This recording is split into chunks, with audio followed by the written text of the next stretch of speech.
time we need to embark in an international trip, we must make sure that we have everything we need before we board the plane or even drive to the airport.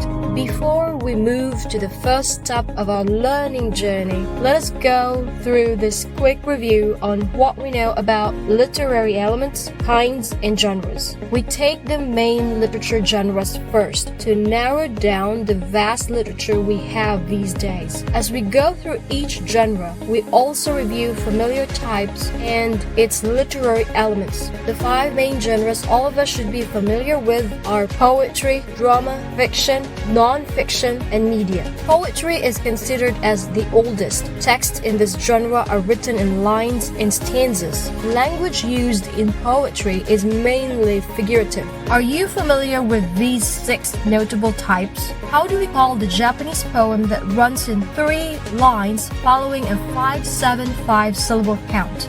We call it a haiku. How do we call a 5-line stanza? Correct, it is a cinquain. How do we call a narrative poem that tells us the adventures of a hero? Wow, that is an epic response. How do we call a poem meant to be sung, written in quatrains, 4-line stanzas with a definite rhythm, and at times meant to tell us a story? What was the title of the last ballad that you read? How do we call poems that are generally created for music? They're mostly short and dominantly to share emotions. Of course, we may be writing lyrics this school year. What is Dr. Jalso's favorite poetic form? Miss and mess the structure and your poem will be called a lyric one, not a sonnet. We appreciate poems a lot better when we are familiar with the literary elements of poetry. We have the voice, the speaker, the persona, or the entity that we hear and feel when we read poems.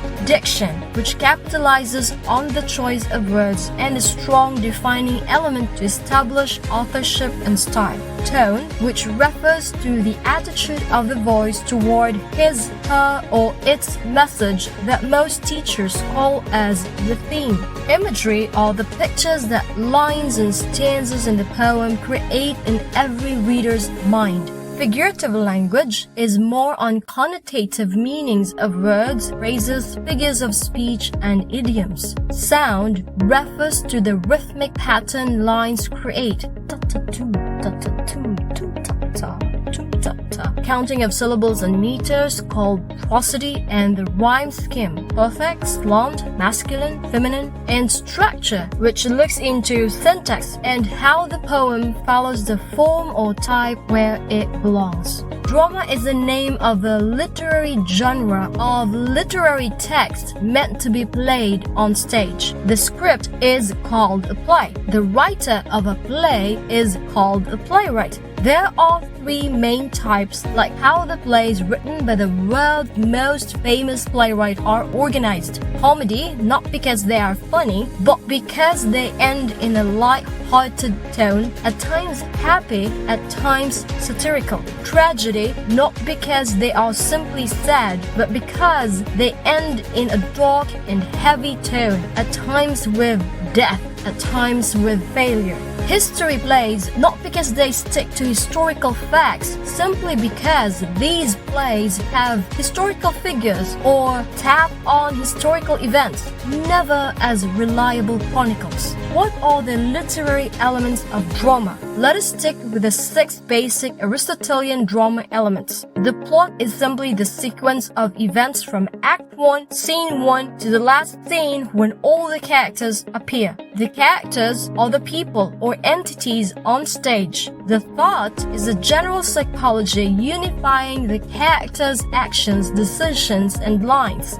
Diction is again the choice of words that helps build characters. Royal and dignified words for the aristocrats, and typically slang for the not-so-educated people on stage. Spectacle is the setting to inform the audience on where and when should they bring the scene and characters into. This can be traced through the details characters give. Of course, we do not put characters in a dark train station when the dialogue they are having is about a sunny speech. Song is the use of literal music. Music and drama drives the plot forward, reveals characters, sustains emotions, and adds life to the mood, culture, or theme of the play. Prose is the other sibling of poetry. Texts in prose are written in sentences and paragraphs. There are two big bodies dividing the world of prose. They are fiction and non-fiction. They sound similar, but they mean very different things in writing. Fiction is a dramatized, fabricated version of life.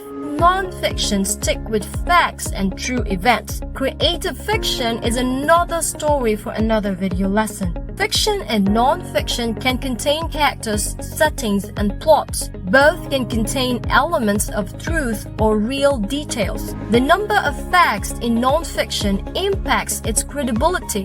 Facts in fiction do not change the genre. Fiction is more elaborate than non-fiction. It is meant to entertain, to exercise the reader's imagination. Non-fiction writing needs references even when using first-hand accounts. It is meant to share something true. We have several types of fiction like novels, novellas, tales, short stories, myths, fables, legends, and fantasies. We also have several types of non-fiction like a biography, retelling of a person's life, an autobiography, self-written life story, a memoir, more focused version of a biography, and an essay, a brief written contemplation of a real-life scene. An essay can be a narrative when it tells a story, descriptive when it provides details to help readers imagine the situation or idea, expository when it is meant to share knowledge and findings, critical when it reviews or evaluates other texts or materials, and persuasive when it aims to make readers believe in what its author believes in. The last main genre is the media. It is the newest and the most diverse among the main genres of literature. This category is meant for the many new and important types of text in our daily lives. The media, as a literary genre, counts in movies, films, documentaries, websites, commercials, billboards, TV and radio programs, and the more popular and more widely consumed internet live streaming shows. The different types of media and their distinguishing features or elements means another video lesson. If we are to choose a specific literary type to represent who we are as readers, which form will we take? Reading stories would be fun. Reading and all video lessons. Get it started now. Take care only. Thank you.